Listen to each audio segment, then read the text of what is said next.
Good morning and good afternoon and good evening, everyone. It is a pleasure to be connected with you today, and welcome and thank you for being part of the GEF Global Biodiversity Framework Early Action Support Project. So welcome to this. This is the 9th webinar in our series, and today we'll focus on the national approaches to policy alignment and coherence for effective implementation of the Kunming-Montreal Global Biodiversity Framework. My name is Rudy Martin-Bouquet. I'm the Program Management Officer with the Environmental Policy Unit under the Environmental Conventions and Policy Branch in the Law Division, UNEP, and I will be facilitating today's session.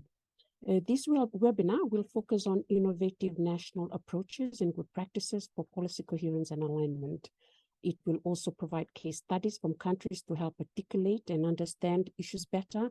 You will also learn about the tools and support available to conduct similar analysis and develop national action plans for policy coherence and alignment. I believe we are all likely Zoom experts now, but I'd like to provide some brief reminders. If you encounter technical issues, to help you resolve them, send a private Zoom message to Georgina. You can see her email on the screen there. Your microphones will be muted to help ensure our speakers can be heard clearly. We encourage your participation, and to ask questions, you have a few options. Type your question in the chat box as they come up during the presentation or during the question and answer session, or you can virtually raise your hand in the control panel. We will then ask you to open your microphone during the Q&A session. Finally, we have a webinar webpage where you can access today's presentations and the recordings. We will also share them by email after the series concludes. Also, to access past webinars, you can navigate the NBCEP forum webpage. My colleague is dropping the link in the chat as well. But let's move on to the agenda for the presentations. Okay, so the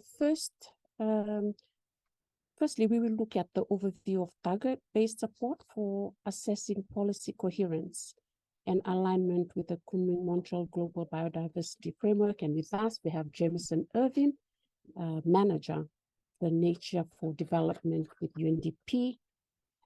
Shortly after, I will come in briefly to present on the checklist of key policies related to elements of the Kunming-Montreal Global Biodiversity Framework.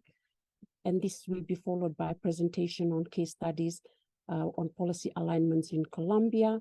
And presenting that will be Maria Veronica Cordova, Partnership Specialist with UNDP. Following Maria's presentation, we will have Liliana Corzo presenting on a case study in the policy alignment in Ecuador. Following that, we have another case study on policy alignment in Uzbekistan, and the presenter is Josh.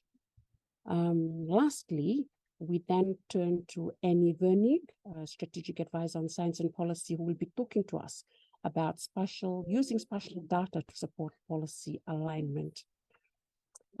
During the discussions, you will have the opportunity to interact with the presenters, ask questions, and share your experiences on progress towards realizing national commitments to the CBD, with COP16 only 5 months away, and updated national targets requested by that point. Per decision 15.6 of the GBF, it is critical that countries have the opportunity to learn from each other's experiences. We encourage you to make the most of this time to share your thoughts and ask questions. Now, I believe we can proceed to our first presentation. Over to you, Jamie, on the assessing policy coherence and alignment. Overview of target-based support for assessing policy coherence and alignment with the Kunming-Montreal Global Biodiversity Framework. Thank you, Jameson. Thank you so much, Ruchi, and welcome everyone. Good morning, good afternoon, and good evening. So I'm going to talk about assessing policy coherence and alignment with the Global Biodiversity Framework. Next slide, please. So let me start by talking about what exactly is policy coherence and alignment.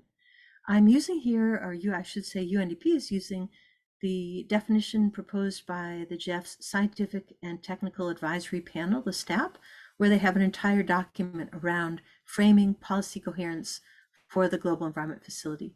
And in this document, they describe policy coherence as, quote, an approach to integrate the dimensions of sustainable development throughout domestic and international policy making. And they identify 3 areas. The first is fostering synergies and maximizing benefits across different issues within a country, different policy areas, including economic, social, and environment. The second is balancing national domestic policy objectives with international goals. And the third is addressing transboundary and long-term impacts of policies. Next slide, please. Policy coherence is a rich bundle of sub-elements, subcomponents.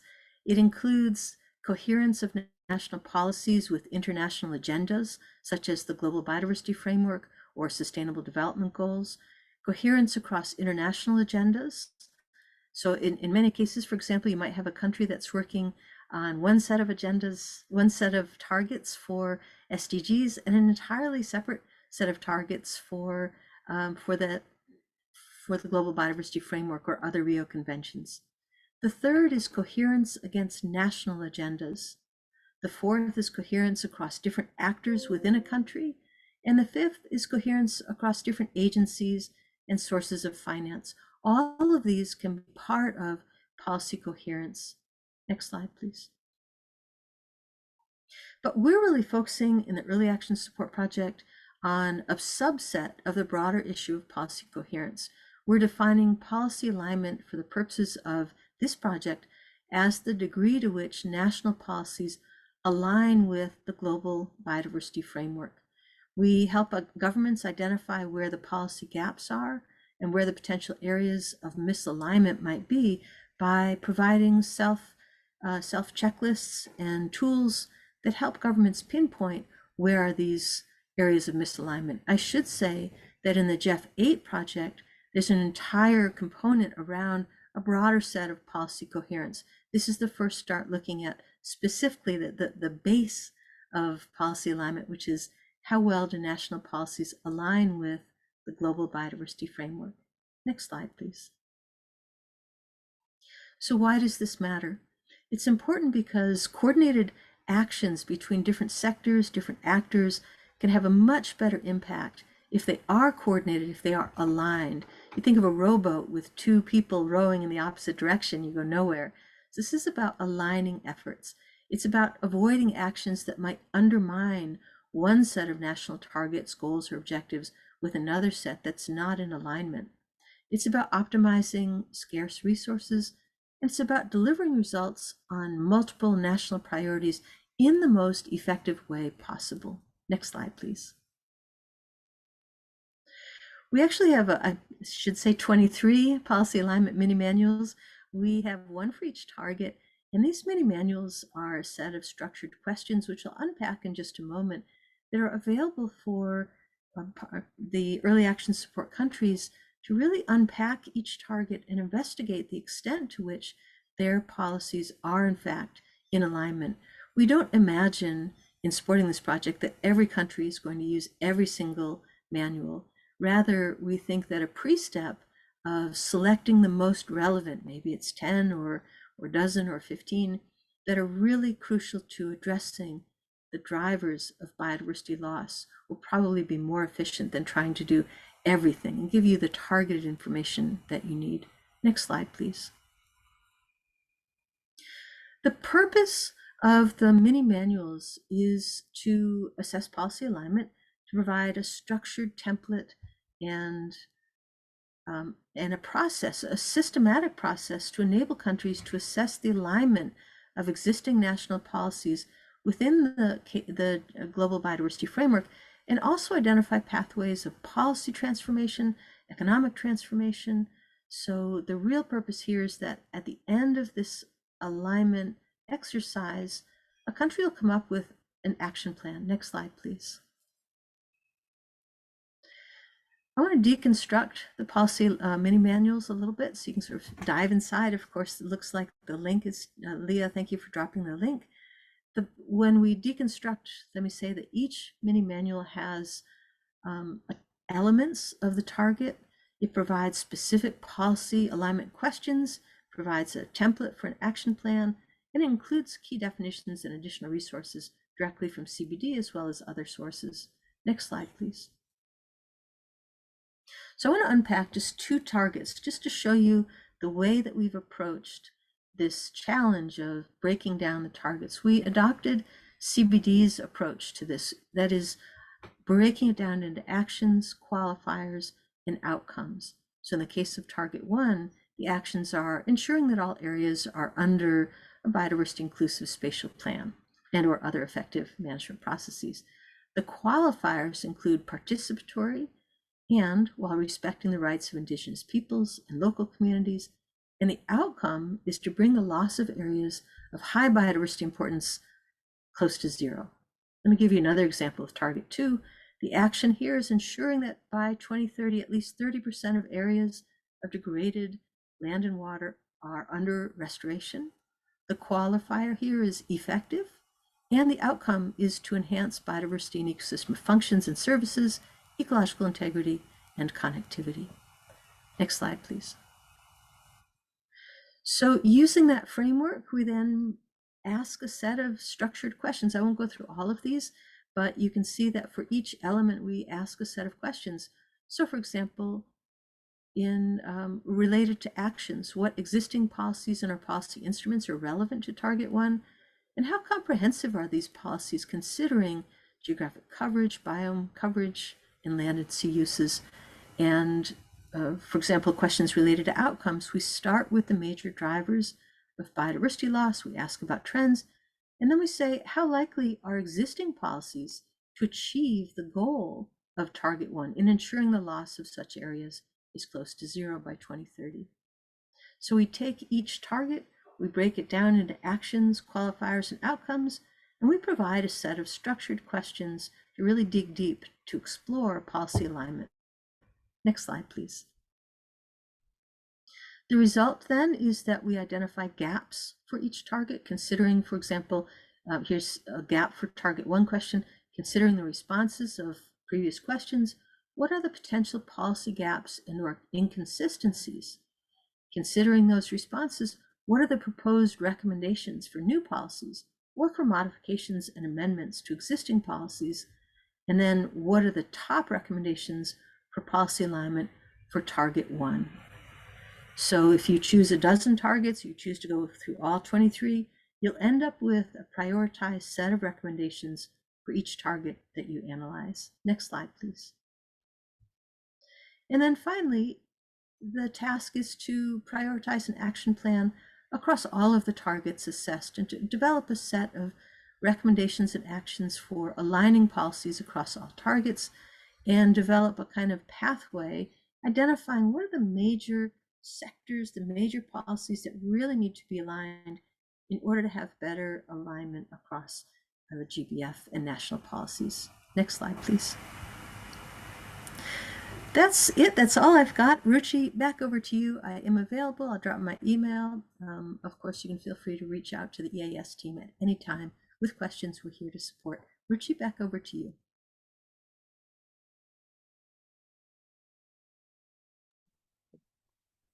Thank you, Jameson.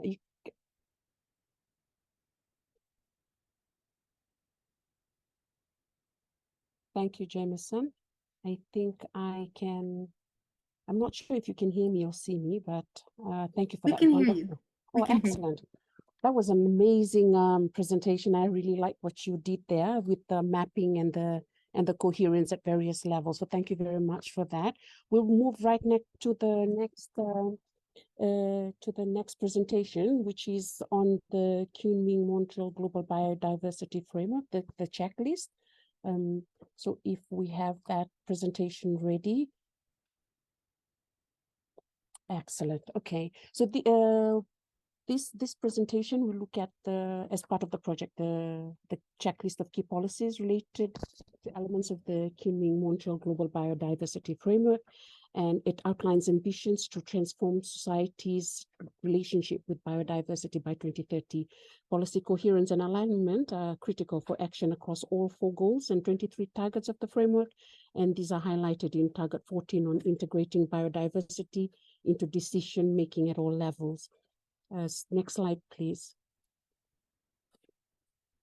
So Decision 15.4 provides a theory of change foundation for the framework, and it demonstrates how it promotes coherence between the CBD and other biodiversity conventions, and we can see that already outlined there. As many of you know, Component 3 focuses on actions for policy coherence in nature-related sectors, and UNEP has prepared a checklist of key policies, as well as options for policy coherence to assist parties to meet their obligations under Decision 15.4 and Decision 15.17. Next slide, please. Okay, I think we've covered this slide. Is this? Yeah, this is the one. So this on this, we're looking at the definition of policy coherence and an approach to integrate the dimensions of sustainable development throughout domestic and international policy making. Here, the Organization for Economic Cooperation and Development defines policy coherence for development as an approach to integrate the dimensions of sustainable development throughout domestic and international policy making by, 1, fostering synergies and maximizing benefits across economic, social, and environmental policy areas. Number 2, balancing domestic policy objectives with internationally recognized sustainable development goals. And number 3, addressing the transboundary and long-term impacts of policies, including those likely to affect developing countries. As custodian of Sustainable Development Goal SDG 17, which includes 17.14 on policy coherence, UNEP defines policy coherence as the coherence between policies in general, and that covers the dimensions of sustainable development. We have developed some self-assessment tools that helps with this indicator. Next slide, please. Okay, thank you. Now we are going to delve into the checklist, highlighting the structure.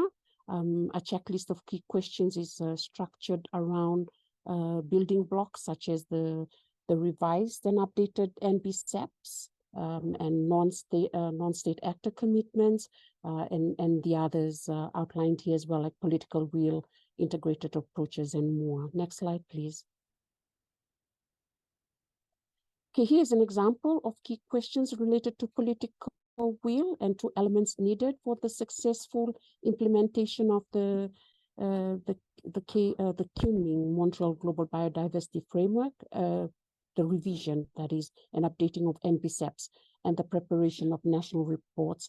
And some questions, for example, are, is there political will and recognition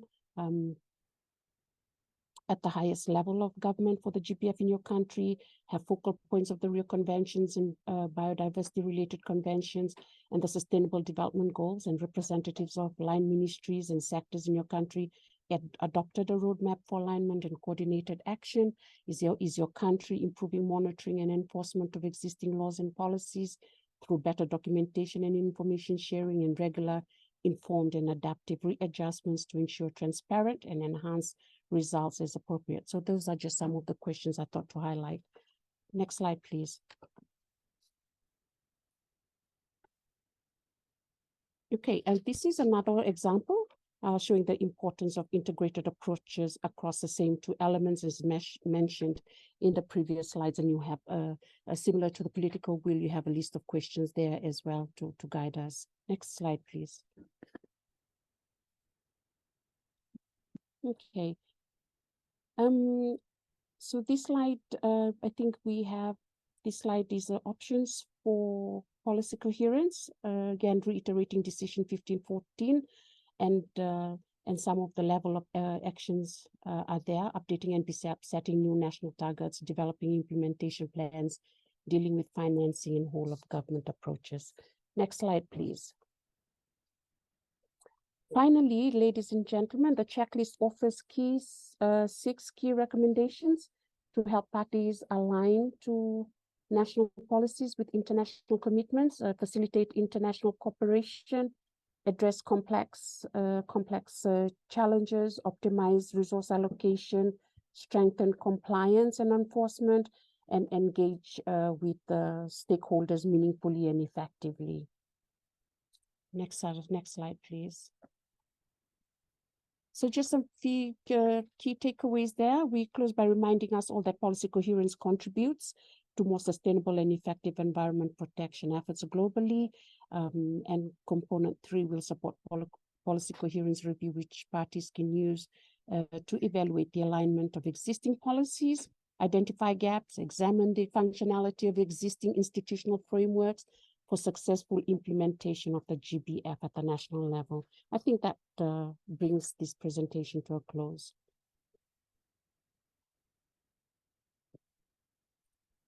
Thank you very much for that.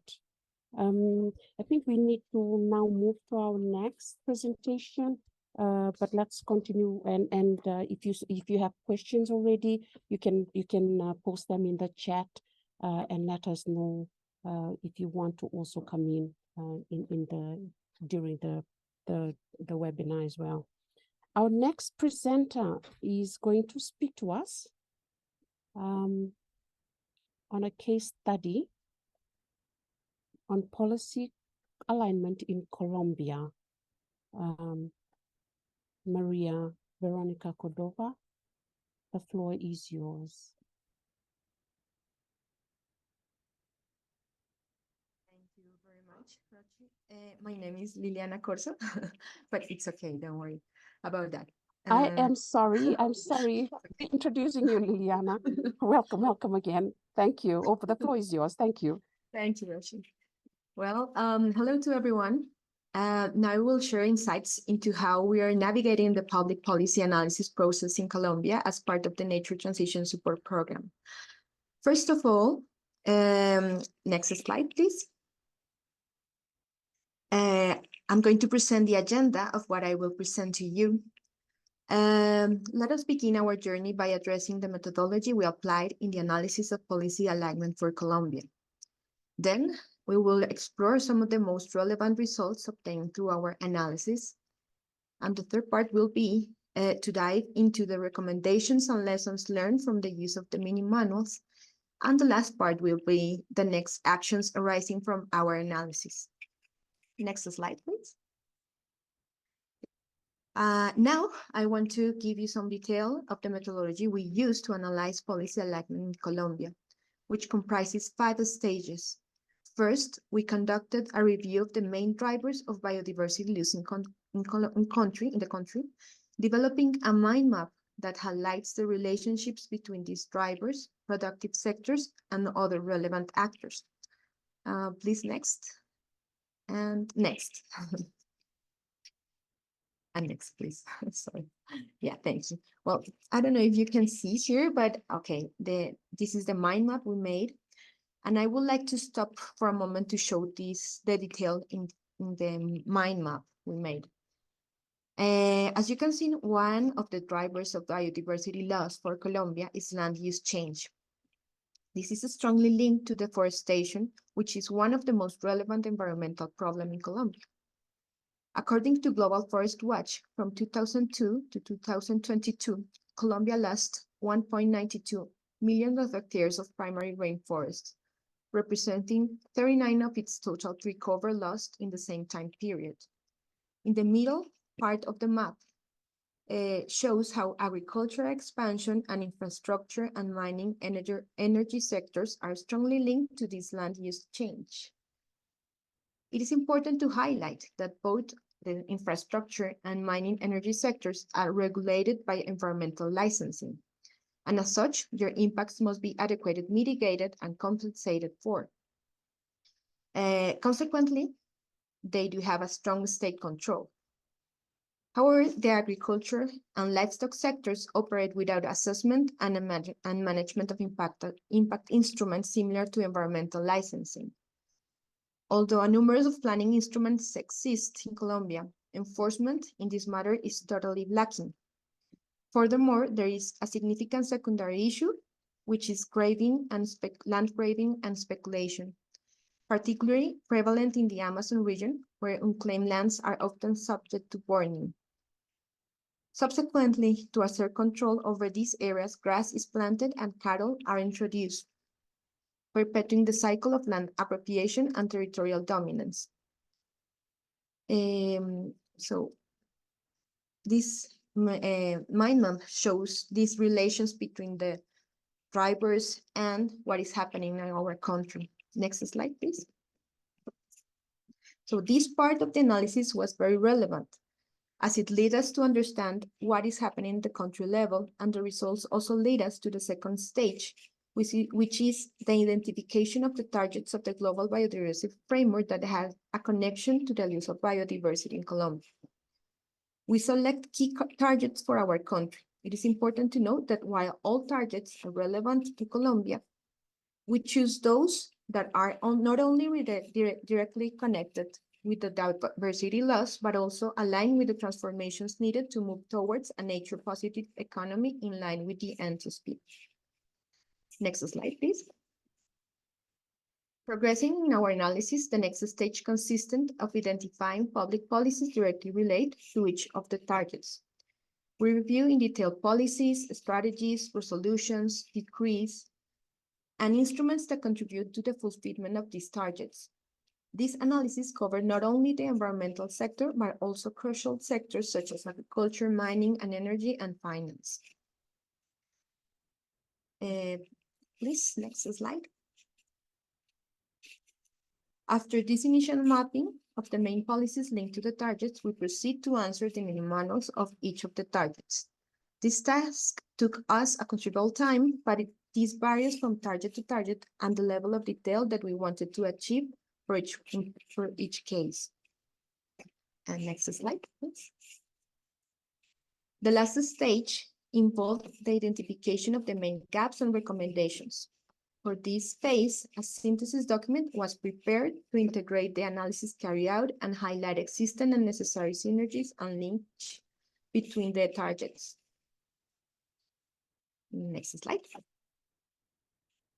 So now let me concisely present some of the results of the gap analysis and specific recommendations for Colombia. This is an example of the main recommendations we made for each one of the targets. In relation to target 1, sorry about it says goal, but it means target. Focus on plan and manage all areas to reduce biodiversity loss. We identify a significant gap in the effective application of territorial planning instruments, especially in remote areas where the state's capacity is limited. For target 2, which seeks to restore 30% of degraded ecosystems, the main recommendation is to encourage the participation of local communities in the planning and implementation of restoration projects. And we also want to emphasize the need of rigorous monitoring of areas undergoing restoration. Regarding target 3, aimed at conserving 30% of land, water, and seas, one of the main recommendations is to strengthen policies that ensure the connectivity and integration of protected area systems into broader landscapes and seascapes. Target 8, related to minimize the effects of climate change on biodiversity and increase resilience, revealed the need to strengthen the link between climate change policies and biodiversity policies. Addressing target 10, which focus in improvising biodiversity and sustainability in agriculture, fisheries, and forestry, we recommended that policies linked to transitions towards sustainability by strength, especially in territories of conservation importance. Regarding target 15, which promotes that business assets disclose and reduce risk and negative impacts related to biodiversity, the need for strategies or policies that link the reporting of sustainability actions was identified, especially for small and medium-sized companies. The importance of including large companies that have not yet developed this practice was also highlighted. For target 16, which refers to enabling sustainable consumption choices to reduce waste and overconsumption, highlights the needs to strengthen policies of co-responsibility or extended producer responsibility and promote sustainable value change.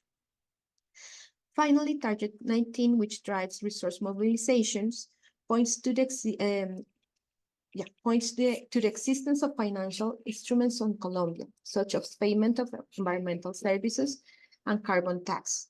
The main recommendation is to strengthen instruments that link banking and the private sector.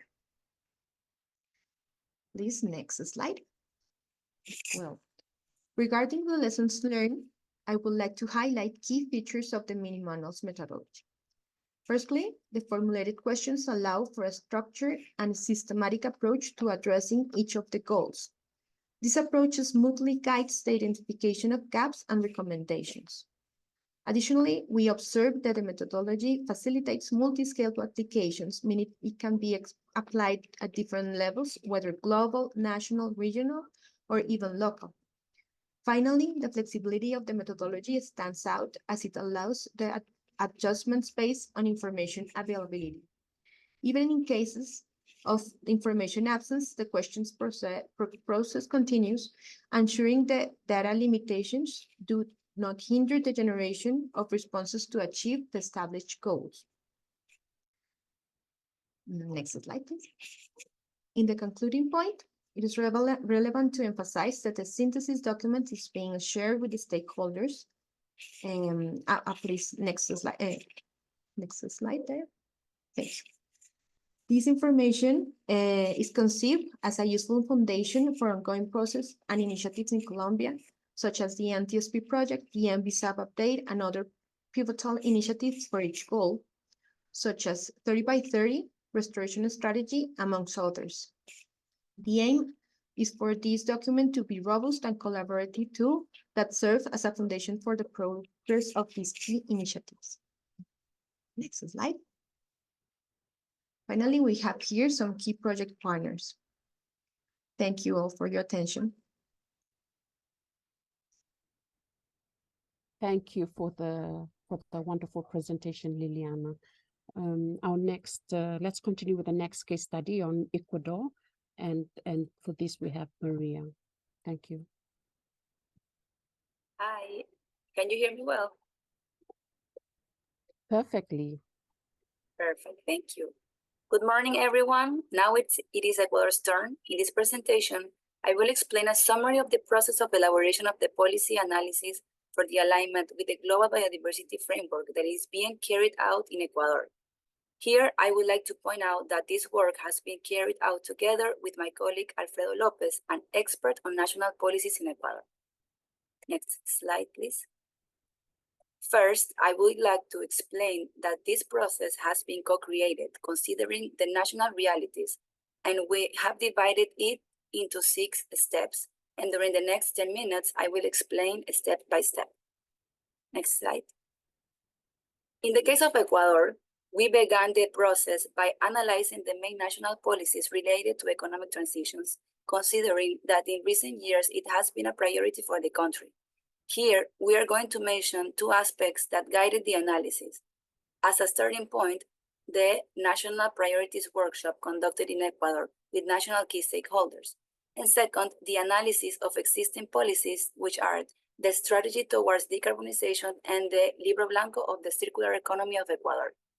We extracted the main mandates, the vision, and the objectives from each of the documents, and we did an analysis for their relationship with each of the GBF targets, and we also considered the inputs collected from the workshop. This first analysis led to the selection of the targets to be analyzed, which are number 1, 2, 3, 5, 9, 10, 15, 16 as the most relevant. Next slide, please. Though a few more are being still analyzed. Next slide. Next, for each selected target, we made a quick mapping of national policies that contribute to each of the targets.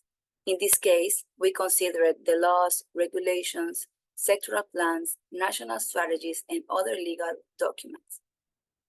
Next slide.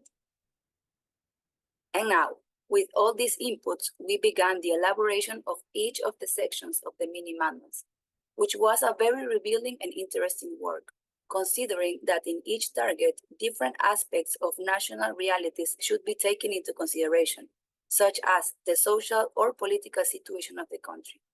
This was a bit of a challenge, but very important to take into account to see the real situation and trends of the country. Next slide. In this step, we made a horizontal reading, which led us to take a step back after reviewing all the mini manuals, since in reality, there are targets that would contribute to other targets. This analysis contributed to a broader set of objectives, including an economic alignment process. Next slide. So now I will present the main gaps and recommendations for each of the selected targets. Next slide. Target 1.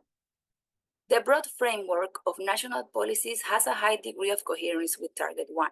However, the integration of the process, instruments, and results of planning developed by indigenous people and local communities into the formal cycle of planning is still a challenge. Another challenge is also the effective application of land use and land use change policies and regulations, including marine and coastal areas at different levels of government, which is aggravated by the substantial reduction in their budget and technical capacity to effectively apply public policies. Target 2. For the analysis of this target, it is important to mention that according to official data from the Ministry of Environment, Water, and Economic Transition, gross deforestation for the period of 2008 to 2014 corresponded to around 47,400 hectares per year, while for the period 2014 to 2016, it increased to around 61,000 hectares per year. As for the main cause of land use leading to degradation, it can be mentioned that the agricultural sector accounted for 14% of the country's total GDP in the first quarter of 2023. Historically, Ecuadorian government has invested resources in the sector. However, the reduction of public investment has led to a decrease in the capacity to provide technical assistance to small producers, and with it, the possibility of implementing and monitoring agricultural practices that could favor restoration processes at the national level. In conclusion, restoring 30% of the country's degraded area is still uncertain, despite having a strengthened regulatory framework. And of course, this is even more affected by the economic and social crisis the country is going through. Target 3. For this target, it is important to recognize the national efforts to expand the areas under conservation, and Ecuador, in recent years, has increased its surface to a total of 26.24 million hectares under the national system of protected areas, including marine and terrestrial areas, which gives a total of 19.45% of the national territory. In addition, Ecuador promotes other conservation efforts, such as protective forest, water protection areas, biological corridors, among others. However, it is recommended to implement direct urgent actions to ecosystems with greater threats in the country. In addition, strengthen the capacity of the government and enforce its role of coordination, supervision, monitoring, and control, both in the terrestrial and the marine areas. The issue of land tenure is also an important point to clarify and should be discussed with local communities and indigenous people. The financial situation, the evaluation of management effectiveness, and governance models are also important points for urgent action in order to align with the 30 by 30 target. Target 5. Policies to promote the legal, safe, and sustainable use, collection, and trade of wildlife are advanced but at a slow pace. There are several factors that contribute to this trend. First, the lacking knowledge oriented to the management of a large stock of species with potential commercial interest, and a large sector of consumers with low level of recognition to the effort to produce a safe, legal, and sustainable product. And the lack of supply of financing and impact investment aimed to micro and small associatives, among others. In short, there are several structural factors that prevent a real transition to sustainable production, distribution, and consumption system. Addressing this challenge requires Ecuador to take action that goes beyond what can be achieved through the implementation of good practices for use or collection of wild species. Thus, in general terms, the coherence of national policies to achieve Target 5 still shows an important gap that needs to be closed. Target 9. There is a weak linkage between public and private policy programs and budgets aimed at developing sustainable bio-based initiatives, as well as lack of political strategic directions from government authorities. In this context, there is a clear weak connection between the research agendas of universities and public institutes and the demands of the productive sectors. Target 10. A relevant factor that positively influences the trend towards the sustainable productions is associated with consumer preferences in international markets, and in particular, the regulations established in the trade agreements signed by Ecuador with, for example, the European Union, the United States, and China. Of course, the domestic market also offers a window of opportunity. However, the size of Ecuador's market is extremely small. As recommendations, Ecuador should strengthen its regulatory framework within the productive sectors and in parallel support those vulnerable sectors that have a high impact on nature and biodiversity. Additionally, promote innovation agendas for developing markets. Target 15. It is essential to advance in the structuring and full implementation of the National Environmental Management System, which is the main mechanism that will allow the articulation of government agencies with society and social and community organizations through management norms and instruments. Target 16. In the context of a country with an economy in recession, in which poverty and extreme poverty indicators have arisen, with little or no public investment, it is complicated to speak of reducing consumption as a national target. Perhaps it is possible in certain segments of the population. Policies must be improved, companies must be encouraged to implement practices for a circular economy, and innovation needs in the industrial sector must be coordinated with the academia, all of this accompanied by a massive education campaign. As lessons learned from the process, I would like to highlight the following. The study should begin defining the level of detail of the analysis and the desired scope. The next one, please. Sorry, next slide. Sorry. Okay. Then consider that the process of elaborating these mini manuals is multi-stakeholder and multi-level. Finally, recognize this is a continuous iterative process that can always be improved. As for next steps in the process, Ecuador is including socializing these first results of the analysis with key stakeholders, including their feedback and adjusting the text, making recommendations to achieve real and enforceable policy coherence, and identifying synergies with related projects. The main objective is that this input will serve the MBSAP update process, which we are coordinating directly with our EAS colleagues in the territory. Finally, here are some of our partners for the elaboration of the policy coherence analysis. Thank you very much.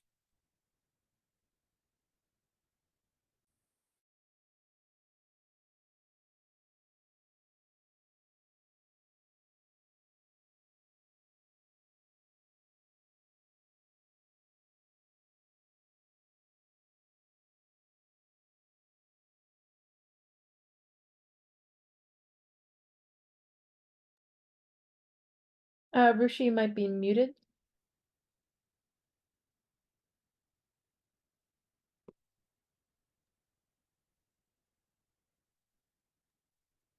We're not hearing, I'm not hearing you. Yeah, it looks like I cannot hear you either, Ruchi.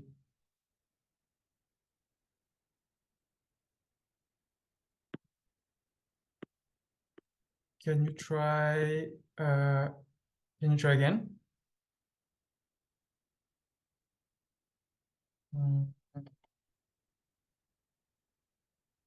I see your.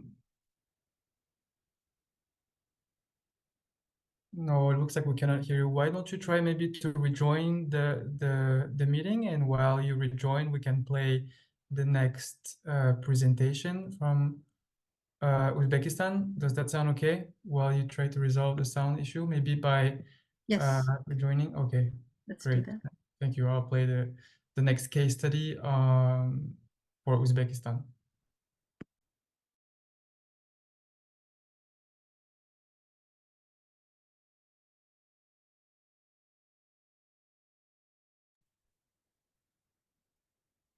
Hi, everybody. Welcome.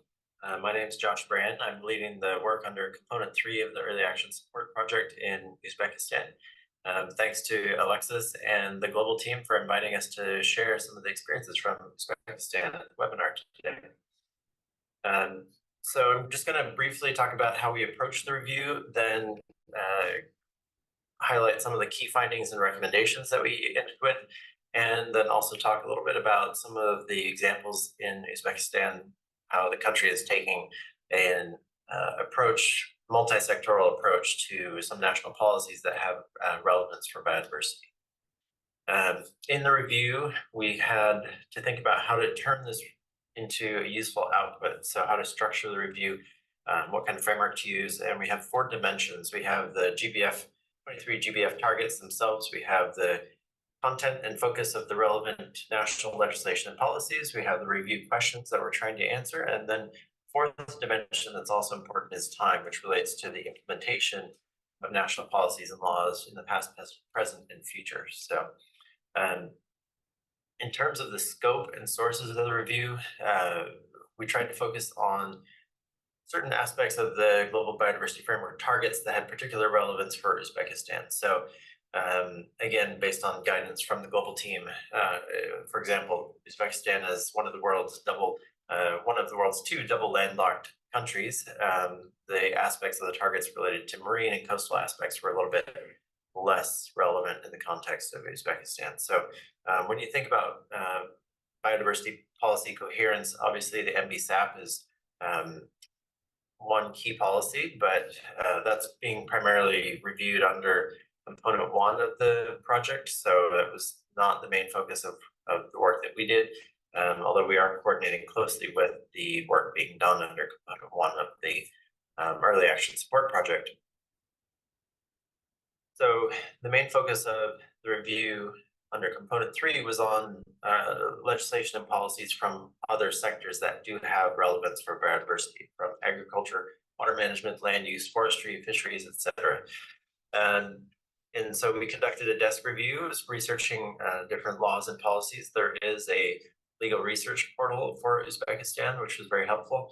And we were fortunate to have a few other really helpful sources of other reports and things that had been done in Uzbekistan. For example, the UNECE Environmental Performance Review that was done in 2020, information from other projects, and including the biofin project. Uzbekistan is one of the countries participating in the UNDP biofin program, and they had produced some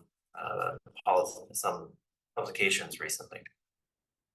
So based on the desk review, we came up with around 1,000 potential different national policies and legislation and regulations. We tried to really focus on the most relevant ones, but still pretty too large of a number to really analyze comprehensively. So we had to really focus on key policies and supporting legislation and regulations that had direct relevance to specific targets. So again, drawing on guidance from the global team, we took the target first approach, which is to say, looking at a target and then identifying potential relevant legislation and policies from across different sectors, rather than looking at a particular sector first and then trying to match it to targets. So we found that to be a useful approach. Another key aspect was identifying specific policy outcomes that would be relevant for each target. So we had to kind of develop those and think about them on our own, but based on guidance from the global project in the mini manuals, we tried to identify how different national policies would relate to specific GBF targets. So then we also brought in the GBF Global Indicators Framework and found that was helpful, again, to really specifically identify key results associated with each GBF target and how national policies and legislation might be supportive or linked with those key results. So to conduct the review, we used a basic review matrix, again, starting with each target, looking at the summary, specific policy outcomes that we might want to see, linking again to the GBF indicators, brief analysis, and then identifying specific key policies and laws that would be relevant, and again, potential recommendations associated with aligning national policies and laws with the specific GBF target. And then in the review itself, the report, we used this table to summarize that information and then had a brief analysis on the national policies and laws for each particular target. Identified anywhere between 0 and 4 recommendations per target. Altogether, we ended up with around 1 to 3 pages of analysis per GBF target. So moving on to some of the key findings. For a variety of reasons, there has been a lot of development, rapid development in national legislation and policy framework in Uzbekistan in recent years. And generally speaking, that has been favorable for biodiversity. There have been there's been increasing alignment with global good practices on integrating biodiversity into some of the national policies and laws. But there's definitely a lot of opportunities for strengthening that still, particularly on some key cross-cutting issues such as strengthening the national biodiversity monitoring framework. There's still a lack of a comprehensive environmental code, and a few other key areas and gaps that were identified in the review. Altogether, we ended with more than 40 potential recommendations for strengthening national policy and legal framework. It sounds like a lot, but when you think about there being 23 GBF targets, that's a little under an average of a little under 2 recommendations per target. So potentially not too bad. And that included 4 general recommendations related to, again, strengthening biodiversity monitoring and research, some different aspects that had cross-cutting relevance for multiple targets. So now I'm just going to touch on some examples from the country on multi-sectoral approaches. So for example, the key one is the Uzbekistan Strategy 2030, which was just adopted last year, actually. And this is the National Development Strategy. It takes a multi-sectoral approach and has multiple national goals and indicators in one high-level national policy document, including multiple goals and indicators relevant for biodiversity. So it's a really interesting and positive approach. You can see here just a brief overview of the structure of the Strategy 2030 as 5 pillars, with the third one being the important and relevant one in the context of environmental conservation and biodiversity. And so I'm highlighting here just a couple of examples from the key goals from the Strategy 2030. For example, a goal with an indicator related to urban planning, but that includes a target on including at least 30% of green areas in urban areas and urban plans. There's also indicators on protected areas. You can see here the specific target is actually not fully aligned with the GBF yet, but there's already work going on to improve that alignment there. So again, a lot of interesting ways that there are one national policy document, the National Development Strategy, that takes a multi-sectoral approach and mainstreams biodiversity in that. Another positive example is the strategy for transition of the Republic of Uzbekistan to a green economy in the period of 2019 to 2030. It's another multi-sectoral national policy document with relevance for biodiversity. It includes targets and specific results, for example, in the field of forestry, reforesting forest zones in the country, and restoration of degraded lands, so in the context of agriculture. So again, multi-sectoral approaches that have important relevance for biodiversity and to the GBF targets.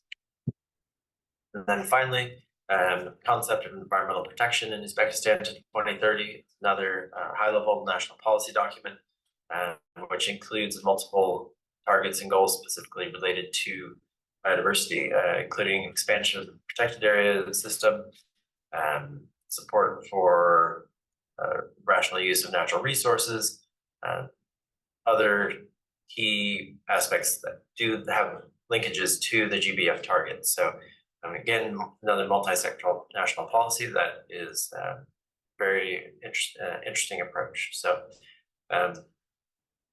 thank you very much for your attention. I know I went through that very quickly, but I'm happy to have follow-up questions or communication by email after the webinar. Thank you.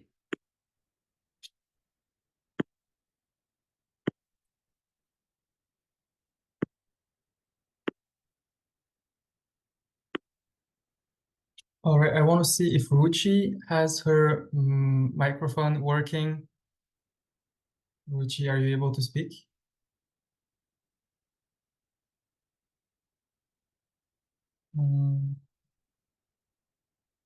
Ruchi, I see your mic is off now.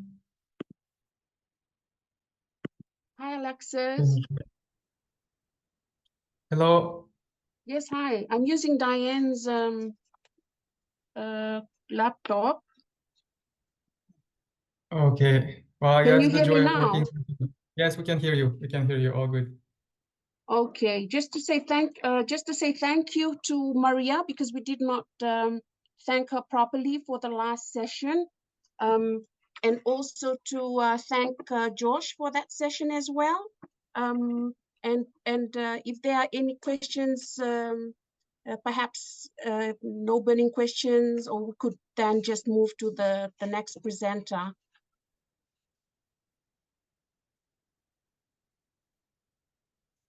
Should we move to the next? I don't see any. Yes, please, on spatial data tools. Okay. I think that'd be Annie, over to you.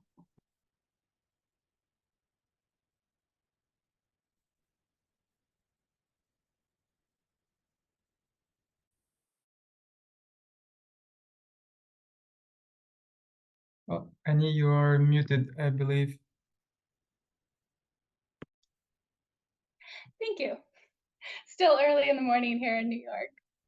Well, good morning and good afternoon and good evening to everyone joining. It's a pleasure to be here with you. As Richie mentioned, my name is Annie Vernig. I'm a strategic advisor on science and policy at UNDP in New York. And in a quick 5 or so minutes, I'll do my best to introduce our dossiers on using spatial data to support policy alignment. Next slide. So what is this product? Essentially, UNDP has created an early prototype of a national spatial dossier for policy alignment. These dossiers feature a portfolio of 23 national maps customized to your country, created using global spatial data for prioritization of nature-based actions for policy alignment. Parties can use these maps to identify areas for further evaluation towards implementing nature-based strategies in support of achievements of the targets of the GBF and related MEAs. Next slide. These dossiers are organized around 10 key themes, which you can see on this slide. For each theme, we provide a preliminary policy alignment analysis showing relevant targets from the GBF as well as from Agenda 2030, the Paris Agreement, and the Sendai Framework. We then provide national maps for each theme that can support countries to begin thinking about where nature-based actions could support commitments across these various MEAs. Where available, the input layers used for these maps can be accessed on our UN Biodiversity Lab spatial data platform. And in addition, the maps themselves that are produced within the dossier are fully available for your republishing and use, unless otherwise noted. Next slide. All right, so let's explore what this looks like for one of the 10 themes, ecosystem integrity and conservation. On this slide, you can see the policy alignment analysis of relevant GBF targets and related targets from other MEAs, including GBF targets 1 and 3 and SDG targets 15.1, 2, and 3. Next up are the related maps. For ecosystem integrity and conservation, we offer 4 maps customized to your country. I want to note in the example slides you'll see next, we'll show different countries. However, for the dossier you receive for your country, it will be focused only on the maps that are relevant to you for your country.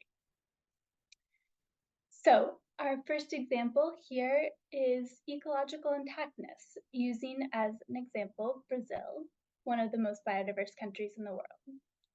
So the Ecological Intactness Index, or EII, which is shown here, is a metric that captures habitat loss, habitat quality, and habitat fragmentation effects. It can be calculated from any data layer that represents a continuous measure of habitat quality. The EII that's shown in these dossiers is derived from the Human Industrial Footprint Index published by Venture et al. Next slide. Our second example for ecological integrity shows the second most biodiverse country on the planet, Indonesia, and the representation of its terrestrial ecosystems within the protected area state, as it relates to the 30% effective conservation target specified in Target 3. So this map can help your country to identify if there's a gap between the current coverage of each ecosystem and that 30% target. In this map, we use the World Terrestrial Ecosystem data from Sayer et al. To identify global ecosystems, and the World Database on Protected Areas and the World Database on other effective area-based conservation measures. Next slide. All right, third up, we show the threatened status of ecosystems in Kyrgyzstan by mapping how intact each ecosystem is. Now bear with me, this one's a little bit complicated. So to get to this map, we calculate the intactness of an ecosystem as the percentage of each world terrestrial ecosystem that has an ecological intactness value lower than the median ecological intactness value in the country. Those areas are classified as non-intact. Accordingly, the higher percentage of these non-intact areas there is in an ecosystem, the lower its overall level of intactness is, and the more threatened that ecosystem is. So you can see this on the scale at the bottom of this map. So for this map, we use the World Terrestrial Ecosystem data and the Ecological Intactness Index that I introduced previously. Next slide.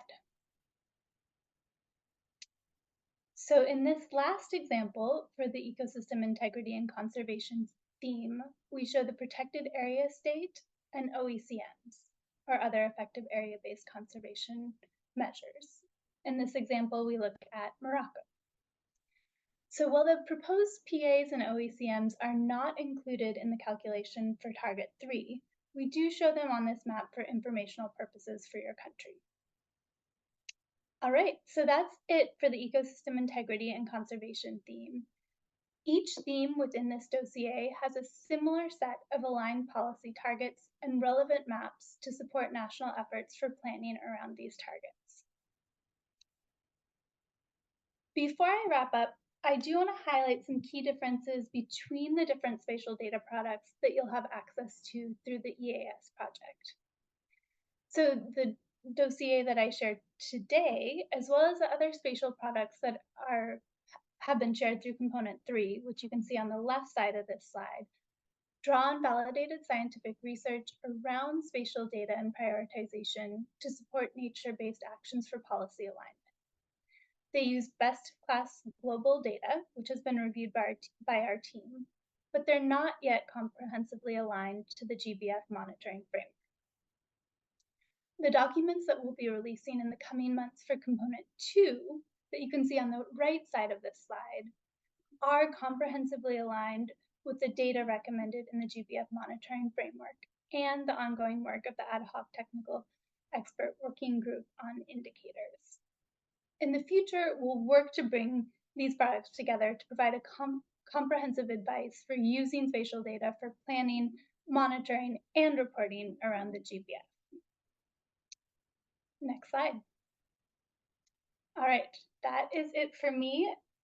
I hope this gave you a little bit of an overview around the dossiers. We're really excited to share them and to respond to any questions you have as you're reviewing them for your country.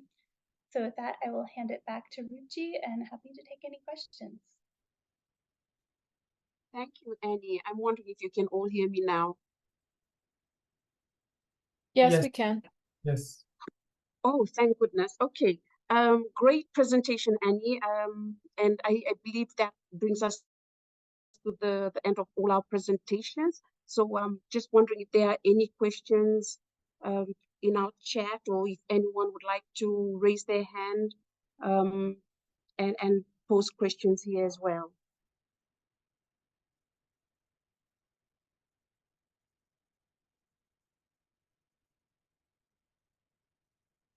Oh, Leah, over to you. Yeah, my name is Leah Phillips. I work on the UNDP team. I'm just curious from the many participants. First of all, thank you so much, everyone, for participating today. I hope I'm not putting anyone on the spot, but if there is any countries who have also started policy coherence and alignment exercises, just noting we'd love to hear from you if you want to raise your hand or drop some information in the chat about your work so far.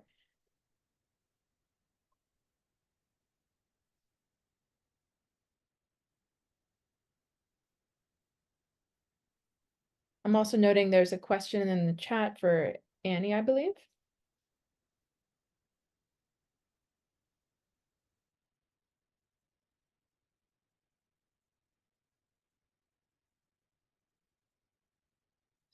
Anna, you're muted if you are answering that question. If not, I can. Oh, I was answering it in the chat, but I'm happy to jump in verbally as well. Yes, so we'll be sharing the full dossier in the coming weeks directly with the UNDP supported countries. So the PDF document will have those maps there. You can also access them directly from our team as PNG files or access the underlying geospatial data. So we're happy to work with you on that. Thank you, Annie. Are there any other questions? If I may, Ruchi, could I add Sure, to Annie's? absolutely, Jameson, sure. We've also committed to developing this for all UNEP supported countries as well.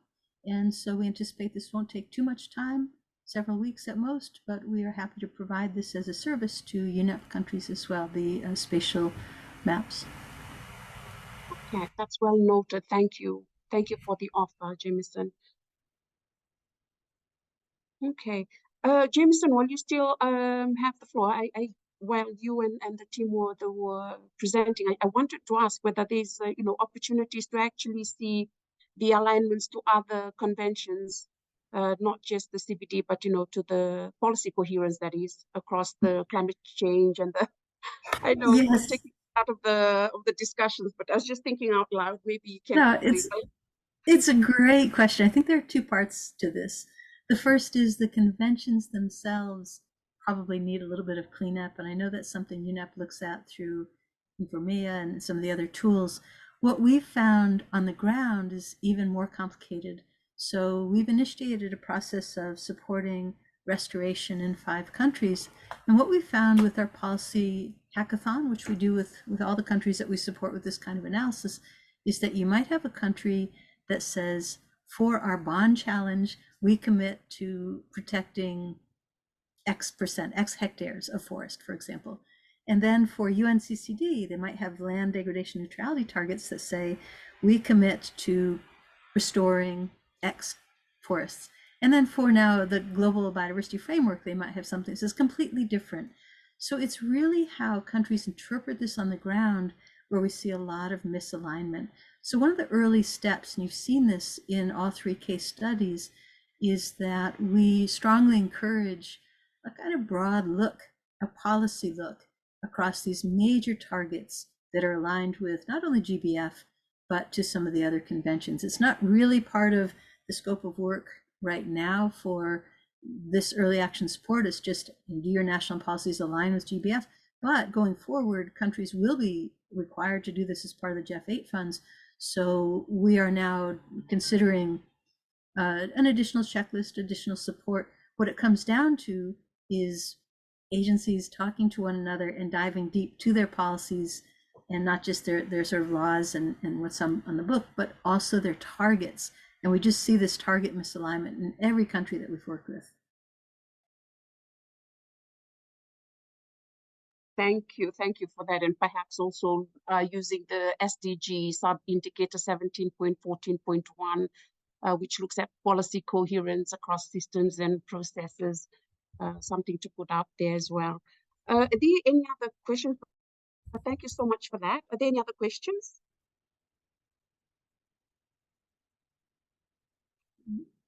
Ruchi, No? I have a question. All right, sure.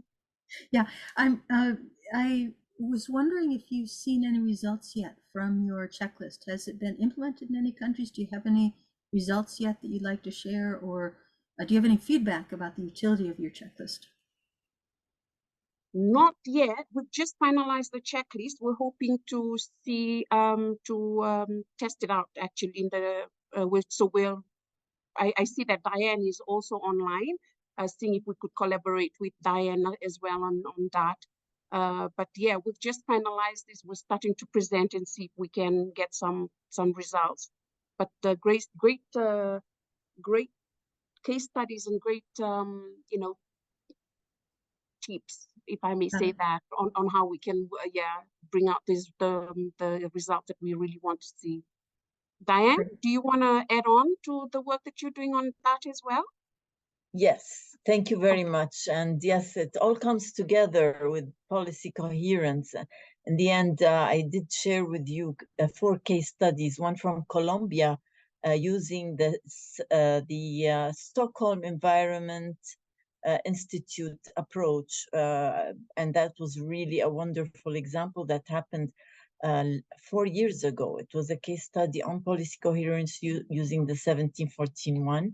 And also on the related to what I just heard from just 2 minutes ago, that I mean, coherence is also about coherence among the MEAs and the synergies and the outcomes that took place last January in Bern among 16 MEAs talking to each other with their stakeholders, their parties and secretariats about the whole of society and the whole of government approach and how to approach to reaching the global targets effectively using partnerships and collaborative efforts among the MEAs. And one of them is restoration, connectivity, and reporting, monitoring, using the data reporting tool, which is the tool really that brings the MEAs together in exchanging data and monitoring targets and indicators. So this is really also a very good entry point to policy coherence, where several ministries, administrations will talk together in one digital platform. We are in the artificial intelligence era, and we have no more excuse, as they say. We have no more time to achieve all these goals. We have very little time, and we need to accelerate these collaborative efforts and breaking barriers and fragmentations and silos among sectors and institutions. So that's from my 2 cents. Thank you very much. Thank you, Diane. I see that Anne has posed a question on the chat. Leah, if I may. Yeah, sure. Go ahead. Yeah, if I may, comment a little bit on how we did the engagement of the stakeholders. This was, of course, a challenge because there is so many topics and important policies and sectors that has to be accounted for the analysis of the target. We did have a first workshop that we collected the main visions and objectives and trends that are now going on in our country, specifically Ecuador, political situation, economic situation. And after that, we selected the main plans, strategies, and regulations of these topics. And then we selected the targets based on these trends, and the most relevant targets were selected. And of course, we can still work on other targets, but this is how we selected the most relevant targets according to the situation now in Ecuador. And moving on from that, we've had meetings, and the next steps is going to be to come back to the stakeholders and share what we have as fair results, and just get feedback and see how we can still contribute to the country. Thank you for that. And I see that Leah has also added in the chat some of the case studies from Bern there as well. I think we've come to the end of our questions. There was actually 2 additional questions that I'm just noting that got hid all the way up in the chat. One from Susan about hearing from the presenters about main challenges and opportunities to help countries act on the recommendations. And then there was another question on indicators. Okay, any takers on those 2 questions? To our presenters? Yeah, sure. I can talk about the main challenges. Okay. Of course, engaging all the stakeholders, because as I mentioned, it's a very broad analysis, 23 targets.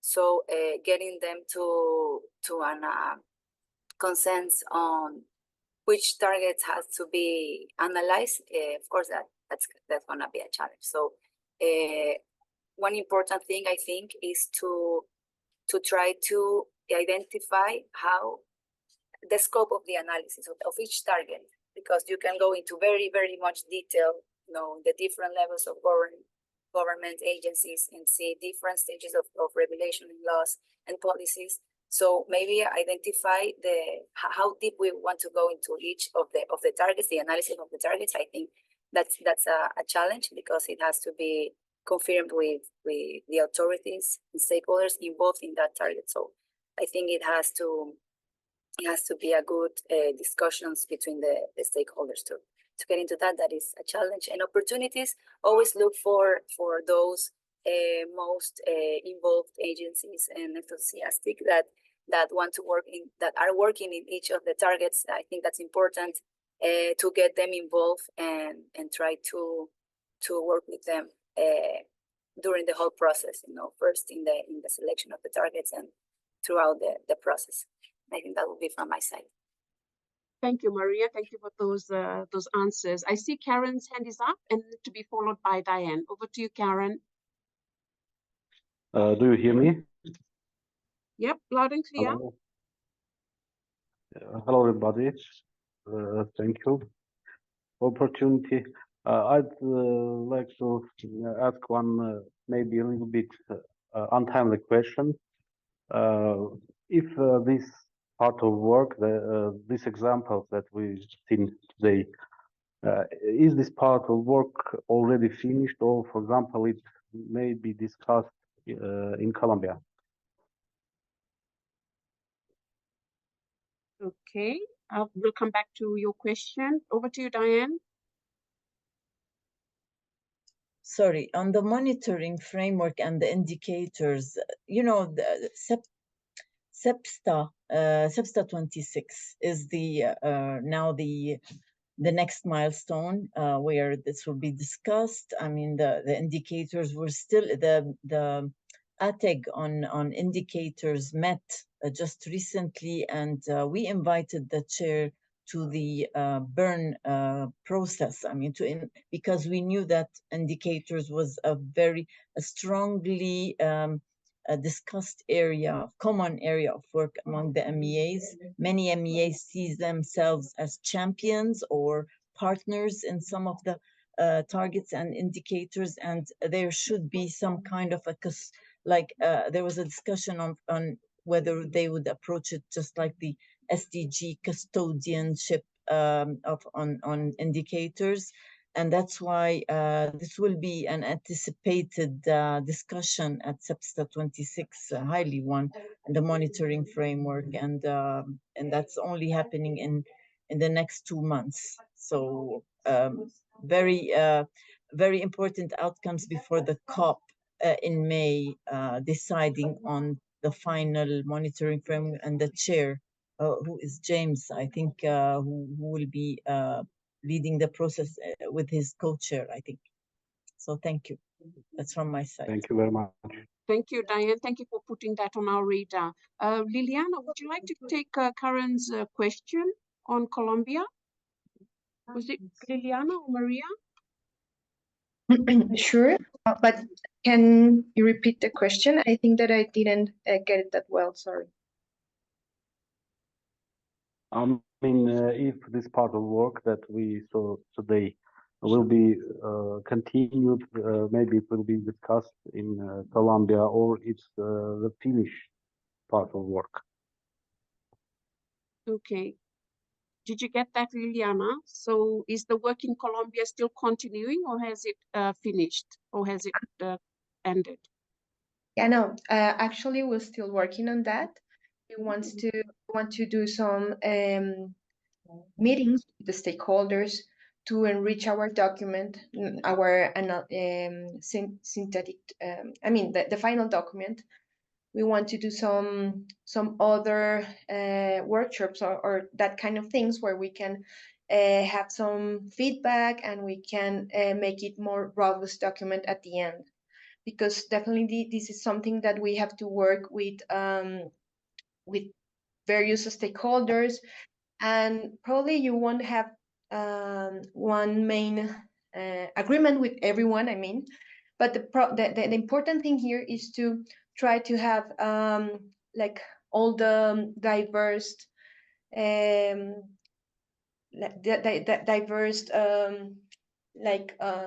details of the main stakeholders for this document. I don't know if I respond your question. Thank you. Thank you. Thank you. I think you have you responded to these questions quite well. I don't see any more hands up, so I think that brings us to the no other. Leah, do we have any other questions on the chat? No? Let's see. I think there was just one more final question that we didn't quite get to respond, and it was on indicators. Let me find it. It was from Sanad, and it says, if you could provide us information on indicators for this target. Maybe if Sanad is still here, it would be great to understand that question better. I'm not sure, because this question was from earlier, I'm not sure what target that refers to, but any more information there would be helpful. I don't see him online. Is he or she online? Sanad, are you online? Do you want to contextualize your question a little bit better, in which presentation you're referring to? No? I guess we can move on. Maybe we can answer that. I see that they opened. If you ask me. You are okay. You're here. Go on. Yeah, I just want to know something about the indicators regarding this target we are discussing, and it is really important. It could be helpful for the countries to follow the activities of implementation of target 14. So before I think I get some information about the indicators that you say, some of your presenters told me that indicators are very important and very so-called hard task, and we need to define it. Of course, we will use indicators that are defined in the SDGs. So if there are some specific indicators that we need to follow, catch, and whatever to do with them in the process of implementation target 14. Thank you.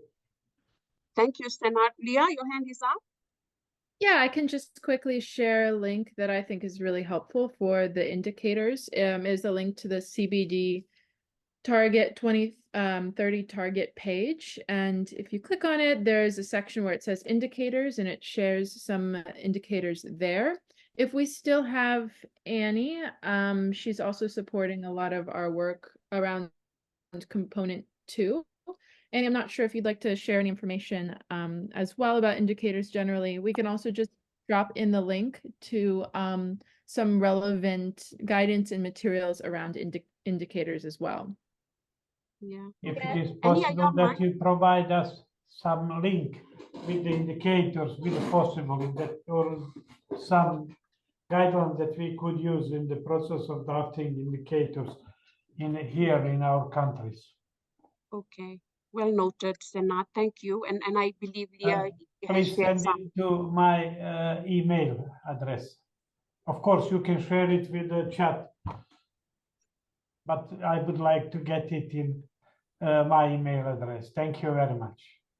Okay, thank you. And post your email address in the chat as well, yeah, Senat, so we can send it to you. But otherwise, I see that Leah has. You can send it to me, but if everyone's need it, please share it with all participants. Okay. All right. Good point. Good point. All right. Over to you, Annie. And Great, also, I thank would you. like that you send us the presentation from these sessions. All right, Senat. Noted. Noted. We're moving to Annie now. Thank you. Over to you, Very much. Annie. Thanks, Thank colleagues. you.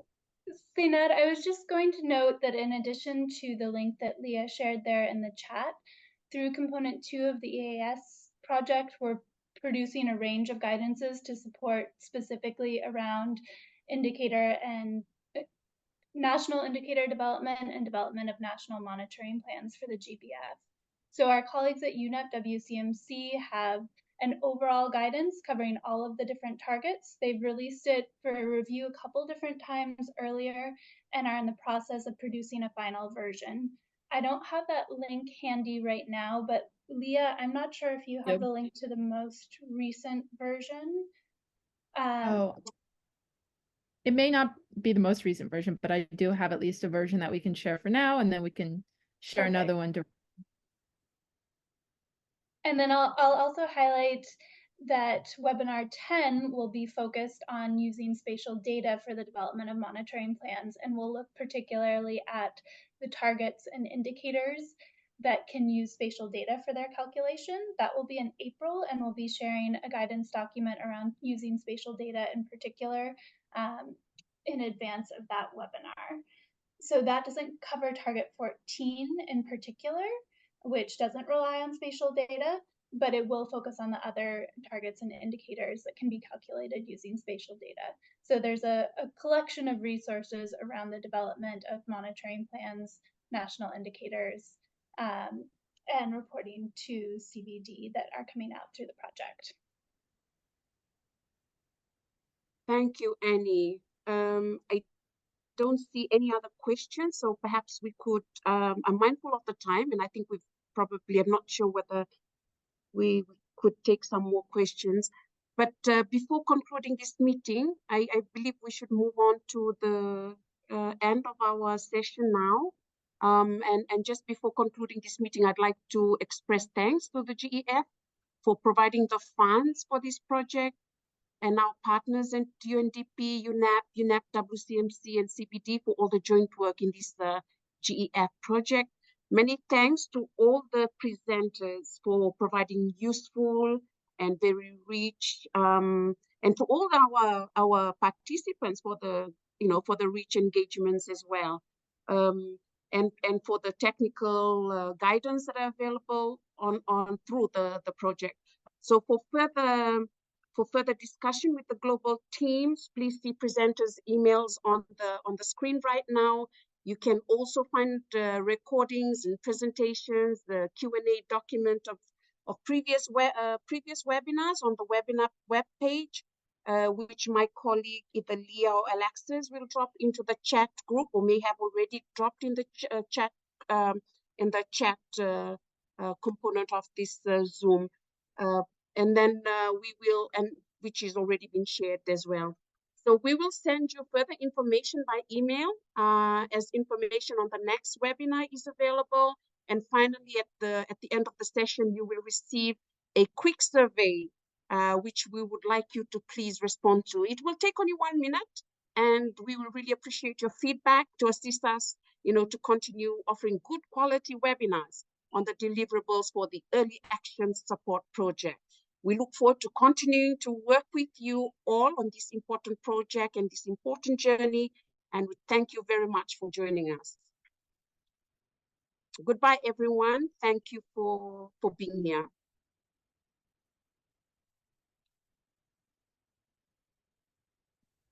Thanks, everyone. Thanks. Thank you.